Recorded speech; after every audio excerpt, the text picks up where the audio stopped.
Hi friends, ఈరోజు 6 గంటలకు లేచాను. ఇంక బాద్షా సినిమాలో పద్మనాభ సినిమాలో పరిగెత్తాల్సి వచ్చింది. రెడీ అయ్యి మెట్రో కింద నడుచుకుంటూ వెళ్తుంటే దారిలో 2 కుక్కలు రారా గజ్జి కుక్క రారా అన్నట్టు అనిపించింది. సర్లే మనల్ని కాదులే అనుకుని వచ్చేసా. ఇంక వామప్ చేసుకుని రన్నింగ్కి వెళ్ళిపోయా. హోసాహో హోసాహో అంటూ ఒక 5 కిలోమీటర్లు పరిగెత్తి వర్కౌట్ ముందు వామప్ చేసుకోవడానికి వచ్చేసా. వర్కౌట్ చేసే టైంలో ఒక లావుగా ఉన్న పర్సన్ వచ్చి వెయిట్ చేస్తున్నాడు. సర్లే వర్కౌట్ చేసుకుంటారులే పాపం అని చెప్పి నేను లేచి తనని చేసుకోమన్నా.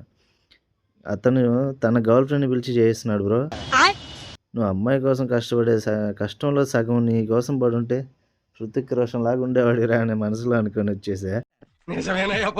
హీరో వర్కౌట్ ఏరియాలో హీరో కనిపించాడు. ఈ పెద్ద ఆయన్ని చూస్తే వర్కౌట్ ఆపేసి మైకేల్ జాక్సన్ లాగా డ్యాన్స్ చేసుకోవడం మంచిది అనిపించింది. ఇంకా మనకి డ్యాన్స్ రాదులే అని సైలెంట్ అయిపోయాం. ఆ పెద్ద ఆయన్ని అలా ఎందుకన్నానంటే non stop half an hour ఆయన ఒక్కడే చేసుకుంటున్నాడు. పక్కన ఎవరు నిలబడుకున్నాడు, ఎందుకు వెయిట్ చేస్తున్నాడు కూడా ఆలోచించలేదు. ఇంకా అలా వర్కౌట్ కంప్లీట్ చేసి యోగా కోసం మంచి ప్లేస్ చూస్తుంటే ఓం బగి బుగే బగిని బాగోదరే అంటే ఒక మాంత్రికుడు అనిపించాడు. మనకెందుకు లేని దూరంగా కూర్చొని ప్రశాంతంగా యోగా కంప్లీట్ చేసి బయలుదేరా. పార్క్లో కాకులకు కూడా బియ్యపు గింజలు వేస్తారని ఈరోజు తెలిసింది. సూర్యుడు బాగా నచ్చినట్టున్నా, నేను తెగ ముద్దలు పెట్టేస్తున్నాడు. రేపటి వీడియోలోకి వెళుద్దాం. Take care.